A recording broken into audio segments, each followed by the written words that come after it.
बाल विकास विषय में आज हम आत्म यानी स्वयं की स्थिरता और व्यक्ति व्यवहार इन स्टेबिलिटी और सेल्फ एंड इंडिविजुअल बिहेवियर के बारे में जानेंगे। यानी स्वयं या आत्म की स्थिरता और व्यवहार क्या है।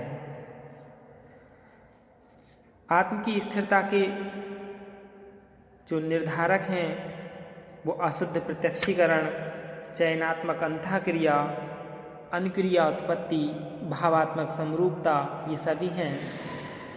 हम स्वयं के द्वारा किए गए कार्यों की जिम्मेदारी यानी responsibility of self doing work के बारे में जान लें कि क्या है। जब भी कोई व्यक्ति किसी कार्य को करता है तो उसकी जिम्मेदारी उसे स्वयं ही लेनी चाहिए। एक उदाहरण के आधार पर समझ लें कि जब एक व्यक्ति किसी कार्य को तन मन धन से करता है तो उसके द्वारा लाभ व हानि दोनों की ही जिम्मेदारी स्वयं ही ली जाएगी। उसका उत्तरदायित्व व्यक्ति का स्वयं का ही होगा, कोई और व्यक्ति उसका उत्तरदायित्व नहीं लेगा। अतः यही स्वयं के द्वारा किए गए कार्यों की जिम्मेदारी स्वयं लेना कहलाता है। स्वयं में स्व आत्मा की भूमिका बहुत महत्वपूर्ण है, क्योंकि प्रत्येक व्यक्ति किसी भी कार्य को अपनी अंतर आत्मा के कहने पर ही करता है। यदि अंतर आत्मा के द्वारा किसी कार्य को ना करने के लिए कहा जाए तो वह कार्य नहीं किया जाता, अन्यथा वह कार्य गलत अथवा असफल होता है।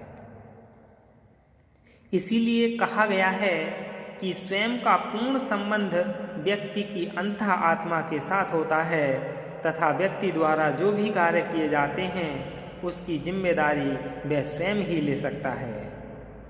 स्वयं के द्वारा किए गए कार्यों की जिम्मेदारी लेकर ही व्यक्ति अपनी आकांक्षाओं तथा महत्वाकांक्षाओं के स्तरों की जांच कर सकता है। साथ ही अपना स्वयं का मूल्यांकन भी कर सकता है। स्वयं के कार्यों की जिम्मेदारी स्वयं लेकर व्यक्ति को यह भी पता चलता है कि वह कहाँ गलत है तथा उसे किस प्रकार कार्य करना चाहिए जिससे कि वह सही साबित हो, और अगर वह गलती कर रहा है या कर चुका है तो उस कार्य को किस तरह सुधारा जाए, यही स्व आत्म मूल्यांकन कहलाता है। तथा इससे व्यक्ति इतना कर्मठ बनता है कि वह अपने किए गए कार्यों की जिम्मेदारी स्वयं उठा सकता है। यानी स्वयं के द्वारा किए गए कार्यों की जिम्मेदारी का मतलब समझ आ गया होगा। अब हम स्वयं के विचारों का समाज पर क्या प्रभाव पड़ता है, कैसा प्रभाव पड़ता है, ये जानेंगे। Impact of self ideas on society. व्यक्ति के स्वयं के विचारों का समाज पर पूर्ण प्रभाव पड़ता है। व्यक्ति जो भी कार्य करते हैं समाज उनसे पूर्णतः प्रभावित होता है। यह व्यक्तियों के स्वयं के कार्यों का समाज पर पड़ने वाला प्रभाव देखा जाएगा। यानी स्वयं के विचारों का समाज पर क्या प्रभाव पड़ता है यह अच्छी तरह से अब हम जानेंगे और अपने जीवन में यह सब आत्मसात भी करेंगे।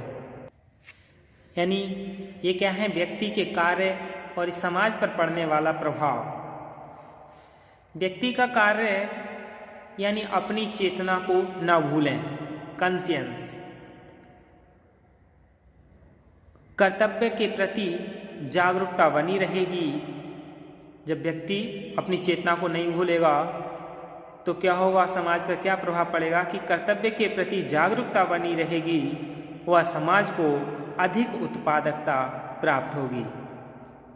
जब जागरूकता बनी रहेगी तो क्या होगा, समाज में अधिक उत्पादकता प्राप्त होगी। प्रतिदिन सुबह आधा घंटा एकाग्रचित से ईश्वर का चिंतन करें। यदि हम इस तरीके से करेंगे, डेली सुबह आधा घंटा एकाग्रचित होकर यानी ध्यान अवधान करेंगे, ईश्वर का चिंतन करेंगे, तो समाज पर क्या प्रभाव पड़ेगा? इससे मन का सौंदर्य बढ़ेगा, जिससे नवीन उत्साह व स्फूर्ति में निरंतर इजाफा होगा। इसलिए हमें नित्य प्रति ये सब कार्य करने चाहिए। सत्य और ईमानदारी के आचरण का संकल्प लें, तो इससे समाज पर क्या प्रभाव है? यानी मन की मलिनता, इम्प्योरिटी ऑफ माइंड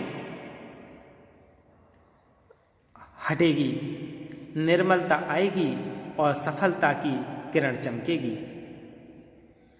मन में परिवर्तन लाएं, यानी मन में जब परिवर्तन लाएंगे तो क्या होगा? जो रूढ़िवाद और मिथ्यावाद जो चला आ रहा है, रूढ़िवाद तो आप जानते ही हैं, जैसे कि कहते हैं कि लड़कियां गणित में कमज़ोर होती हैं, लड़कियां सिर्फ घर का काम ही कर सकती हैं। ये सब क्या है? रूढ़िवाद, लैंगिकवाद है, रूढ़िवाद है।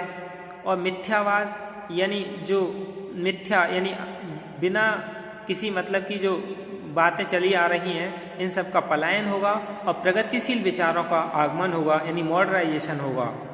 मन में परिवर्तन लाना चाहिए। फिर है, दिमाग को बहकने ना दें, उस पर अंकुश रखें। यदि दिमाग हमारा नहीं बहकेगा, उस पर हम अंकुश रखेंगे, तो समाज में धैर्य व शांति से योजनाओं के क्रियान्वयन यानी इम्प्लीमेंटेशन में मन की एकाग्रता, शरीर और दिमाग के तालमेल में संतुलन बनेगा। तो इसीलिए दिमाग को ना बहने दें और उस पर अंकुश रखें। फिर इसके बाद है, दिमाग को चिंताओं से ना भरें। जब दिमाग में चिंताएं नहीं होंगी तो क्या होगा? स्मरण शक्ति में प्रखरता आएगी, मन में नवीन विचार उपजेंगे। जब हम अपने दिमाग को चिंतित रखेंगे तो नया विचार आएगा ही नहीं। इसीलिए चिंता मुक्त दिमाग को रखना चाहिए। योग का अभ्यास करें। यदि हम नित्य प्रति योग का अभ्यास करेंगे तो इससे मन में एकाग्रता आएगी। अच्छा साहित्य पढ़ें, यानी अच्छे साहित्य पढ़ने से क्या होगा? जो दूषित विचार हैं वो नहीं उपजेंगे, अच्छे विचारों की सोच बनेगी, यानी अच्छे विचार ही हमारे मन में आएंगे। आत्मनियंत्रण यानी सेल्फ कंट्रोल, मन की दुर्बलता जो चिंता, भय, संशय, भ्रम, संकोच, इन सभी का त्याग, क्रोधादि विकास में विकारों पर अंकुश लगेगा। आत्मनियंत्रण करने से मन की दुर्बलता क्या होगी? दूर होगी। किसी के प्रति द्वेष, ईर्ष्या ना रखें, जो कि सबसे ज़्यादा इस समय रखी जाती हैं। किसी के प्रति द्वेष, ईर्ष्या ना रखें। मन में समता की भावना, नेचर ऑफ इक्वलिटी जागृत होगी। तो मन में समता की भावना जागृत के लिए क्या करना होगा? द्वेष, ईर्ष्या को दूर करना होगा। व्यक्ति के और क्या कार्य हैं? यानी सकारात्मक सोच रखें। यदि सकारात्मक सोच होगी तो स्वच्छ व निर्मल विकारों का निर्माण और नवीन उत्साह व उमंग को वरदान साबित होगी। यानी समाज का निर्माण, समाज में इस तरीके का प्रभाव होगा। इसके बाद है, मन में आशा के बीज बोएं। निराशा का अंत और उत्साही मन। निराशा का अंत होगा तो क्या होगा? हमारा मन उत्साही होगा। व्यर्थ का चिंतन ना करें, यानी सकारात्मक चिंतन को स्थान मिलेगा, जिससे नई सूझबूझ बनेगी। हम जब चिंतन ही नहीं, व्यर्थ का चिंतन करेंगे तो क्या होगा? नेगेटिविटी आएगी।